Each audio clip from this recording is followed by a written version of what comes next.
जय हिंद, वंदे मातरम। दोस्तों, स्वागत है आज के नए क्लास में। आज आप लोग के लिए लाया हूं जीके जीएस का 80 मोस्ट इंपोर्टेंट क्वेश्चन, जो कि यूपी होमगार्ड एग्जाम के लिए बहुत ही इंपॉर्टेंट होने वाला है। क्योंकि दोस्तों, आज का जो प्रश्न है वो यूपी के सभी कॉम्पिटिटिव एग्जामों में बार बार पूछे जा रहे हैं। तो दोस्तों, इस क्लास को शुरू से अंत तक जरूर देखिएगा और वीडियो अच्छा लगे तो वीडियो को लाइक करके चैनल को सब्सक्राइब कर दीजिएगा। साथ ही साथ दोस्तों, आज का जो क्लास है वो मॉक टेस्ट होने वाला है। तो जितने भी प्रश्न का आंसर आपको पहले से तैयार होगा उसका आंसर कमेंट में बताते चलिएगा। तो चलिए शुरू करते हैं आज के अपने क्लास को। तो आज का पहला प्रश्न हो जाएगा दोस्तों। पहला प्रश्न है, उत्तर प्रदेश दिवस यानी यूपी दिवस कब मनाया जाता है? तो आपका राइट आंसर हो जाएगा ऑप्शन नंबर बी, यानी 24 जनवरी को मनाया जाता है। दोस्तों, 24 जनवरी आपका बिल्कुल राइट आंसर हो जाएगा। अगला प्रश्न है, इलाहाबाद उच्च न्यायालय की स्थापना कब हुई थी? तो आपका राइट आंसर हो जाएगा ऑप्शन नंबर सी, यानी 1866 में हुई थी। दोस्तों, 1866 आपका बिल्कुल राइट आंसर हो जाएगा। अगला प्रश्न है, उत्तर प्रदेश का प्रमुख नकदी फसल कौन सी है? तो आपका राइट आंसर हो जाएगा ऑप्शन नंबर सी, यानी गन्ना है। दोस्तों, गन्ना आपका बिल्कुल राइट आंसर हो जाएगा। अगला प्रश्न है नौचंदी मेला उत्तर प्रदेश में कहाँ लगता है? तो आपका राइट आंसर हो जाएगा दोस्तों ऑप्शन नंबर बी, यानी मेरठ में लगता है। दोस्तों, मेरठ आपका बिल्कुल राइट आंसर हो जाएगा।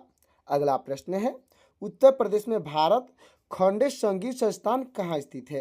तो आपका राइट आंसर हो जाएगा ऑप्शन नंबर सी, यानी लखनऊ में है। दोस्तों, लखनऊ आपका बिल्कुल राइट आंसर हो जाएगा। अगला प्रश्न है, 2011 की जनगणना के अनुसार उत्तर प्रदेश का सबसे कम साक्षरता वाला जिला कौन सा है? तो आपका राइट आंसर हो जाएगा ऑप्शन नंबर ए, यानी श्रावस्ती जिला है। दोस्तों, श्रावस्ती जिला आपका बिल्कुल राइट आंसर हो जाएगा। अगला प्रश्न है, उत्तर प्रदेश में कालिंजर का किला किस जिले में स्थित है? तो आपका राइट आंसर हो जाएगा ऑप्शन नंबर बी, यानी बांदा जिला में है। दोस्तों, बांदा जिला आपका बिल्कुल राइट आंसर हो जाएगा। अगला प्रश्न है, कजरी लोकगीत किस क्षेत्र से संबंधित है? तो आपका राइट आंसर हो जाएगा ऑप्शन नंबर सी, यानी मिर्जापुर से संबंधित है। दोस्तों, पूर्वांचल में जो मिर्जापुर है अच्छे से याद रखिएगा। अगला प्रश्न है, उत्तर प्रदेश में सिगरेट निर्माण का प्रमुख केंद्र कहाँ है? तो आपका राइट आंसर हो जाएगा ऑप्शन नंबर बी, यानी सहारनपुर में है। दोस्तों, सहारनपुर आपका बिल्कुल राइट आंसर हो जाएगा। अगला प्रश्न है, उत्तर प्रदेश विधानसभा के प्रथम अध्यक्ष कौन थे? तो आपके राइट आंसर हो जाएंगे ऑप्शन नंबर ए, यानी पुरुषोत्तम दास टंडन थे। दोस्तों, पुरुषोत्तम दास टंडन आपके बिल्कुल राइट आंसर हो जाएंगे। अगला प्रश्न है, उत्तर प्रदेश में अशोका स्तंभ कहाँ स्थित है? तो आपका राइट आंसर हो जाएगा ऑप्शन नंबर सी, यानी कि सारनाथ में है। दोस्तों, सारनाथ आपका बिल्कुल राइट आंसर हो जाएगा। अगला प्रश्न है, चरकुला प्रमुख लोक नृत्य किस क्षेत्र का है? तो आपका राइट आंसर हो जाएगा ऑप्शन नंबर बी, यानी ब्रजभूमि का है। दोस्तों, ब्रजभूमि आपका बिल्कुल राइट आंसर हो जाएगा। अगला प्रश्न है, उत्तर प्रदेश का कौन सा जिला खेल के सम्मान के लिए प्रसिद्ध है, यानी स्पोर्ट्स गुड्स के लिए प्रसिद्ध है? तो आपका राइट आंसर हो जाएगा ऑप्शन नंबर ए, यानी मेरठ प्रसिद्ध है। दोस्तों, मेरठ आपका बिल्कुल राइट आंसर हो जाएगा। अगला प्रश्न है, उत्तर प्रदेश में वखीरा पक्षी विहार कहाँ स्थित है? तो आपका राइट आंसर हो जाएगा ऑप्शन नंबर बी, यानी संत कबीर नगर में है। दोस्तों, संत कबीर नगर आपका बिल्कुल राइट आंसर हो जाएगा। अगला प्रश्न है, उत्तर प्रदेश भारत का मैनचेस्टर किसे कहा जाता है? दोस्तों, उत्तर भारत का मैनचेस्टर पूछा गया है, तो आपका राइट आंसर हो जाएगा ऑप्शन नंबर ए, यानी कानपुर को कहा जाता है। दोस्तों, कानपुर आपका बिल्कुल राइट आंसर हो जाएगा। अगला प्रश्न है, उत्तर प्रदेश में सर्वाधिक सिंचाई किस माध्यम से होती है? तो आपका राइट आंसर हो जाएगा ऑप्शन नंबर सी, यानी नलकूपों से होती है। दोस्तों, यानी ट्यूबवेल आपका बिल्कुल राइट आंसर हो जाएगा। तो दोस्तों, हमारा अगला प्रश्न हो जाएगा, माता टीला बांध किस नदी पर बना है? तो आपका राइट आंसर हो जाएगा ऑप्शन नंबर ए, यानी बेतवा नदी पर है। दोस्तों, बेतवा नदी आपका बिल्कुल राइट आंसर हो जाएगा। अगला प्रश्न है, 1857 के विद्रोह में लखनऊ का नेतृत्व किसने किया था? तो आपके राइट आंसर हो जाएंगे दोस्तों ऑप्शन नंबर सी, यानी बेगम हजरत महल ने की थी। दोस्तों, बेगम हजरत महल आपके बिल्कुल राइट आंसर हो जाएंगे। अगला प्रश्न हो जाएगा दोस्तों हमारा, उत्तर प्रदेश में बौद्ध और जैन दोनों धर्मों का प्रमुख तीर्थ स्थल कौन सा है? तो आपका राइट आंसर हो जाएगा ऑप्शन नंबर सी, यानी कौशाम्बी है। दोस्तों, कौशाम्बी आपका बिल्कुल राइट आंसर हो जाएगा। अगला प्रश्न है, खुर्जा यानी कि बुलंदशहर किस उद्योग के लिए प्रसिद्ध है?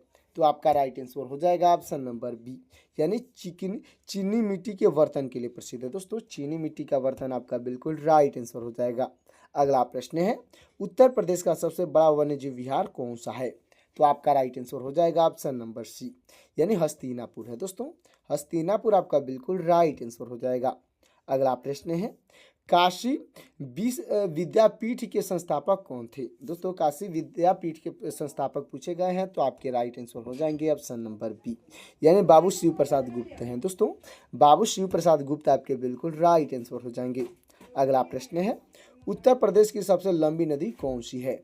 तो आपका राइट आंसर हो जाएगा दोस्तों ऑप्शन नंबर बी, यानी गंगा नदी है दोस्तों। गंगा नदी आपका बिल्कुल राइट आंसर हो जाएगा। अगला प्रश्न है, स्कूल ऑफ पेपर टेक्नोलॉजी कहाँ स्थित है? तो आपका राइट आंसर हो जाएगा ऑप्शन नंबर सी, यानी सहारनपुर में है दोस्तों। सहारनपुर आपका बिल्कुल राइट आंसर हो जाएगा। अगला प्रश्न है, उत्तर प्रदेश के किस जिले में भदोही स्थित है? यानी कि दोस्तों कालीन नगरी स्थित है, तो आपका राइट आंसर हो जाएगा ऑप्शन नंबर ए, यानी मिर्जापुर और भदोही में है दोस्तों। मिर्जापुर और भदोही आपका बिल्कुल राइट आंसर हो जाएगा। अगला प्रश्न है, शीतला जल विद्युत परियोजना कहाँ स्थित है? तो आपका राइट आंसर हो जाएगा ऑप्शन नंबर ए, यानी झांसी में है दोस्तों। झांसी आपका बिल्कुल राइट आंसर हो जाएगा। अगला प्रश्न है, उत्तर प्रदेश में आमों का नगर किसे कहा जाता है? यानी मैंगो सिटी किसे कहा जाता है? तो आपका राइट आंसर हो जाएगा ऑप्शन नंबर ए, यानी मलिहाबाद को कहा जाता है दोस्तों। लखनऊ का मलिहाबाद आपका बिल्कुल राइट आंसर हो जाएगा। अगला प्रश्न है, डॉक्टर भीमराव अंबेडकर पुलिस अकादमी कहाँ स्थित है? तो आपका राइट आंसर हो जाएगा ऑप्शन नंबर बी, यानी मुरादाबाद में है दोस्तों। मुरादाबाद आपका बिल्कुल राइट आंसर हो जाएगा। अगला प्रश्न है, उत्तर प्रदेश की प्रथम महिला राज्यपाल कौन थी? तो आपके राइट आंसर हो जाएंगी ऑप्शन नंबर बी, यानी सरोजनी नायडू थी दोस्तों। सरोजनी नायडू आपके बिल्कुल राइट आंसर हो जाएंगी। अगला प्रश्न है, हरदुआगंज ताप विद्युत गृह कहाँ स्थापित है? तो आपका राइट आंसर हो जाएगा ऑप्शन नंबर ए, यानी अलीगढ़ में है दोस्तों। अगला प्रश्न है, भारत का सबसे गर्म राज्य कौन सा माना जाता है? तो आपका राइट आंसर हो जाएगा ऑप्शन नंबर बी, यानी राजस्थान को माना जाता है दोस्तों। राजस्थान आपका बिल्कुल राइट आंसर हो जाएगा। अगला प्रश्न है, विश्व में गन्ने का सबसे बड़ा उत्पादक देश कौन सा है? तो आपका राइट आंसर हो जाएगा ऑप्शन नंबर बी, यानी ब्राजील है दोस्तों। ब्राजील आपका बिल्कुल राइट आंसर हो जाएगा। अगला प्रश्न है, तुलसीदास किस मुगल शासक के समकालीन थे? तो आपका राइट आंसर हो जाएगा ऑप्शन नंबर बी, यानी अकबर के समकालीन थे दोस्तों। अकबर आपका बिल्कुल राइट आंसर हो जाएगा। अगला प्रश्न है, प्रधानमंत्री की नियुक्ति संविधान के अनुसार कौन करता है? तो आपका राइट आंसर हो जाएगा ऑप्शन नंबर बी, यानी राष्ट्रपति करते हैं दोस्तों। राष्ट्रपति आपके बिल्कुल राइट आंसर हो जाएंगे। अगला प्रश्न है, सहायक संधि किसने शुरू की थी?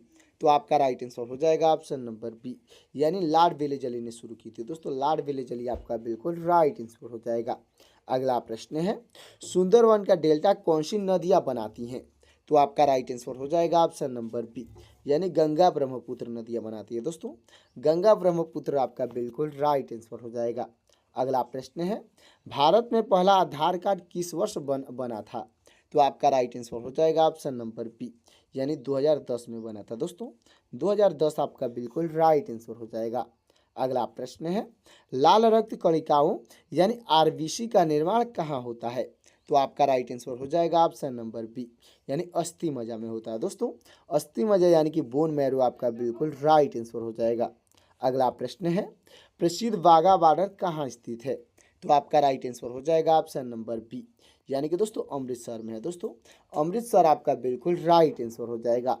अगला प्रश्न है, सबरीमाला मंदिर भारत के किस राज्य में स्थित है? दोस्तों सबरीमाला मंदिर पूछा गया है, तो आपका राइट आंसर हो जाएगा ऑप्शन नंबर बी, यानी केरल में है दोस्तों। केरल आपका बिल्कुल राइट आंसर हो जाएगा। तो दोस्तों अब तक वीडियो को लाइक नहीं किए हैं तो वीडियो को लाइक करके चैनल को सब्सक्राइब कर दीजिएगा। अगला प्रश्न है, केदारनाथ मंदिर उत्तराखंड के किस जिले में है?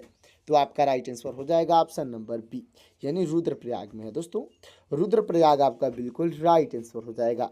अगला प्रश्न है, ढोकला किस राज्य का प्रसिद्ध व्यंजन है? तो आपका राइट आंसर हो जाएगा ऑप्शन नंबर बी, यानी गुजरात का प्रसिद्ध व्यंजन है दोस्तों। गुजरात आपका बिल्कुल राइट आंसर हो जाएगा। अगला प्रश्न है, मृगनयनी का महल कहाँ स्थित है?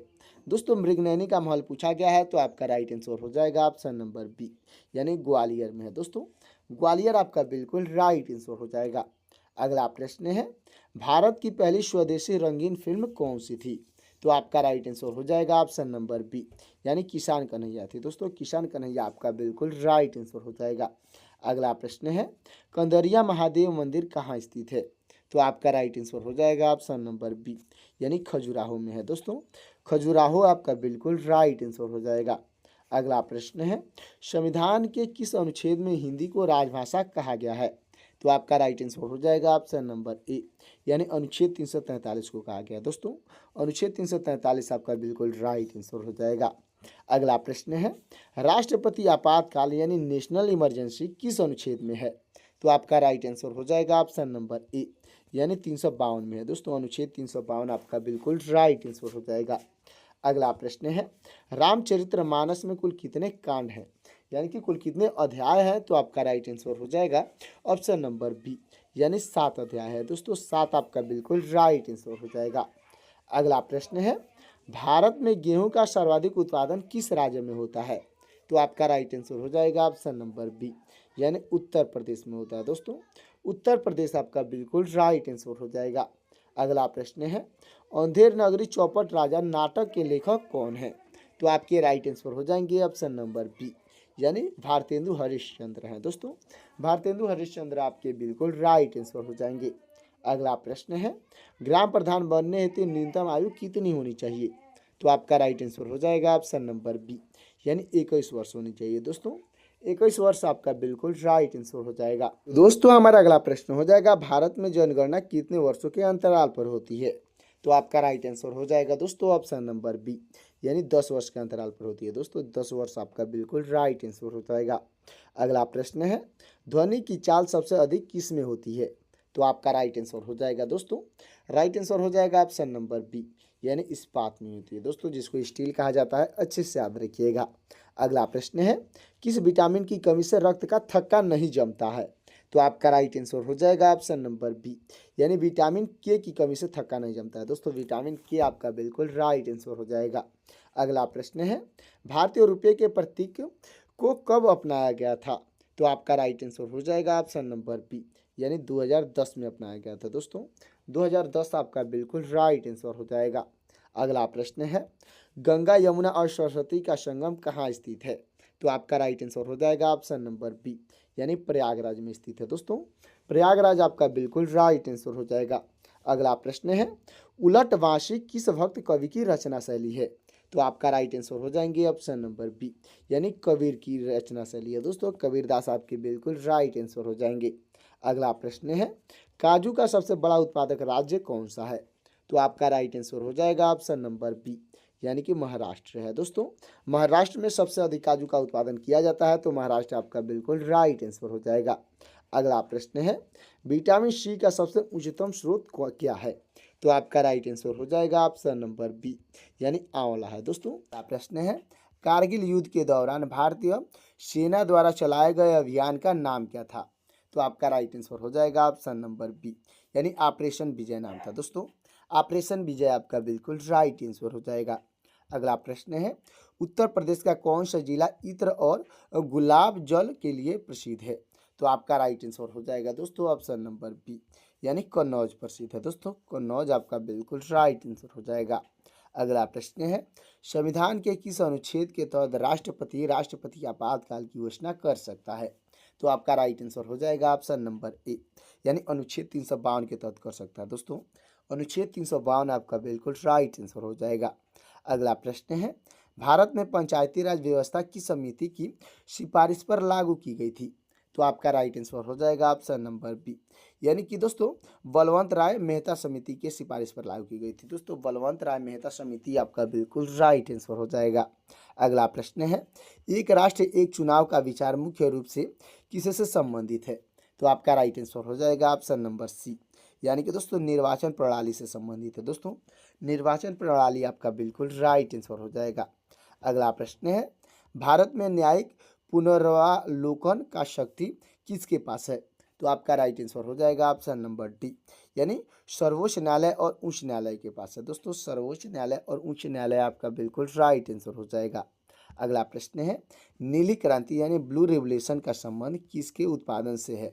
तो आपका राइट आंसर हो जाएगा दोस्तों, राइट आंसर हो जाएगा ऑप्शन नंबर बी, यानी मत्स्य पालन से, यानी मछली पालन आपका बिल्कुल राइट आंसर हो जाएगा। अगला प्रश्न है, भारत का सबसे बड़ा प्राकृतिक बंदरगाह कौन सा है? तो आपका राइट आंसर हो जाएगा ऑप्शन नंबर सी, यानी मुंबई बंदरगाह है दोस्तों, मुंबई आपका बिल्कुल राइट आंसर हो जाएगा। अगला प्रश्न हो जाएगा दोस्तों, उत्तर प्रदेश में भारतीय दलहन अनुसंधान संस्थान कहाँ स्थित है?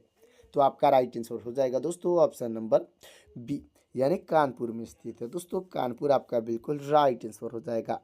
अगला प्रश्न है, संयुक्त राष्ट्र संघ यानी यूएन का मुख्यालय कहाँ स्थित है? तो आपका राइट आंसर हो जाएगा ऑप्शन नंबर सी, यानी न्यूयॉर्क में है दोस्तों, न्यूयॉर्क आपका बिल्कुल राइट आंसर हो जाएगा। अगला प्रश्न है, भारतीय संविधान के किस भाग में मौलिक अधिकारों का उल्लेख किया गया है? तो आपका राइट आंसर हो जाएगा ऑप्शन नंबर बी, यानी भाग 3 में किया गया है दोस्तों, भाग 3 आपका बिल्कुल राइट आंसर हो जाएगा। अगला प्रश्न है, किस धातु को नोबेल मेटल कहा जाता है? तो आपका राइट आंसर हो जाएगा दोस्तों ऑप्शन नंबर डी, यानी सोना को कहा जाता है दोस्तों, सोना आपका बिल्कुल राइट आंसर हो जाएगा। अगला प्रश्न है, संविधान के किस अनुच्छेद में विधि की समता समानता का अधिकार दिया गया है? तो आपका राइट आंसर हो जाएगा दोस्तों ऑप्शन नंबर ए, यानी अनुच्छेद 14 में दिया गया दोस्तों, अनुच्छेद 14 आपका बिल्कुल राइट आंसर हो जाएगा। अगला प्रश्न है, भारत में राष्ट्रीय विज्ञान दिवस किस महापुरुष की याद में मनाया जाता है? तो आपके राइट आंसर हो जाएंगे ऑप्शन नंबर बी, यानी सीवी रमन के याद में मनाया जाता है दोस्तों, सीवी रमन आपके बिल्कुल राइट आंसर हो जाएंगे। अगला प्रश्न है हमारा, आरटीआई अधिनियम किस वर्ष से प्रभावित हुआ? तो आपका राइट आंसर हो जाएगा दोस्तों ऑप्शन नंबर बी, यानी 2005 में प्रभावित हुआ था दोस्तों, 2005 आपका बिल्कुल राइट आंसर हो जाएगा। अगला प्रश्न है, भारत का सबसे लंबा राष्ट्रीय राजमार्ग कौन सा है? तो आपका राइट आंसर हो जाएगा ऑप्शन नंबर बी, यानी NH 44 है दोस्तों, NH 44 आपका बिल्कुल राइट आंसर हो जाएगा। अगला प्रश्न है, उत्तर प्रदेश की प्रथम महिला मुख्यमंत्री कौन थी? तो आपके राइट आंसर हो जाएंगी ऑप्शन नंबर बी, यानी सुचेता कृपलानी थी दोस्तों, सुचेता कृपलानी आपके बिल्कुल राइट आंसर हो जाएंगी। अगला प्रश्न है, भारतीय राष्ट्रीय ध्वज की लंबाई और चौड़ाई का अनुपात क्या है? तो आपका राइट आंसर हो जाएगा ऑप्शन नंबर बी, यानी 3:2 का अनुपात है दोस्तों, 3:2 का अनुपात आपका बिल्कुल राइट आंसर हो जाएगा। अगला प्रश्न है, भारतीय परमाणु कार्यक्रम का जनक किसे माना जाता है? तो आपके राइट आंसर हो जाएंगे ऑप्शन नंबर सी, यानी होमी जहांगीर भाभा को माना जाता है दोस्तों, होमी जहांगीर भाभा आपके बिल्कुल राइट आंसर हो जाएंगे। अगला प्रश्न है, विश्व की सबसे ऊंची चोटी माउंट एवरेस्ट किस पर्वत श्रृंखला का हिस्सा है? तो आपका राइट आंसर हो जाएगा ऑप्शन नंबर सी, यानी हिमालय का हिस्सा है दोस्तों, हिमालय आपका बिल्कुल राइट आंसर हो जाएगा। तो दोस्तों हमारा अगला प्रश्न हो जाएगा, स्वतंत्र भारत के प्रथम गवर्नर जनरल कौन थे? तो आपके राइट आंसर हो जाएंगे ऑप्शन नंबर बी, यानी लॉर्ड माउंटबेटन थे दोस्तों, लॉर्ड माउंटबेटन आपके बिल्कुल राइट आंसर हो जाएंगे। तो दोस्तों 80 क्वेश्चन वही कंप्लीट होता है। अब आपके लिए 2 क्वेश्चन होमवर्क के लिए है, देखते हैं कितने लोग इन दोनों प्रश्नों का आंसर कमेंट करते हैं। तो पहला प्रश्न हो जाएगा, संविधान सभा की प्रथम बैठक कब आयोजित की गई थी? दोस्तों संविधान सभा की प्रथम बैठक पूछी गई है, कब आयोजित की गई थी? तो इसका आंसर आपको कमेंट में बताना है। आपका ऑप्शन हो जाएगा 9 दिसंबर 1946 और 26 नवंबर 1949, इन दोनों ऑप्शन में से कौन सा ऑप्शन सही होगा कमेंट करिएगा। तो दोस्तों हमारा अगला और लास्ट प्रश्न हो जाएगा, हरित क्रांति यानी ग्रीन रेवोल्यूशन मुख्य प्रभाव किस क्षेत्र से देखा गया, यानी मुख्य संबंध किस क्षेत्र से है? तो आपका राइट आंसर हो जाएगा, इसका आंसर भी आपको कमेंट में बताना है। आपका ऑप्शन हो जाएगा खाद्यान्न उत्पादन और फल उत्पादन, इन दोनों ऑप्शन में से कौन सा ऑप्शन सही होगा कमेंट कर दीजिएगा। तो दोस्तों आज का ये 82 क्वेश्चन का मोस्ट इंपोर्टेंट क्लास कैसा लगा कमेंट में जरूर बताइएगा, और वीडियो अच्छा लगा हो तो वीडियो को लाइक कर दीजिएगा और चैनल को सब्सक्राइब कर दीजिएगा। साथ ही साथ दोस्तों बेल आइकन को प्रेस करके अपने दोस्तों के पास शेयर भी कर दीजिएगा, ताकि मेरा लेटेस्ट वीडियो आप तक और आपके दोस्तों तक जल्द से जल्द मिल सकेगा। और दोस्तों आप ये हमारा क्लास किस जिले से देख रहे हैं कमेंट में जरूर बताइएगा। तो दोस्तों मिलते हैं किसी और क्लास में, तब तक के लिए जय हिंद जय भारत।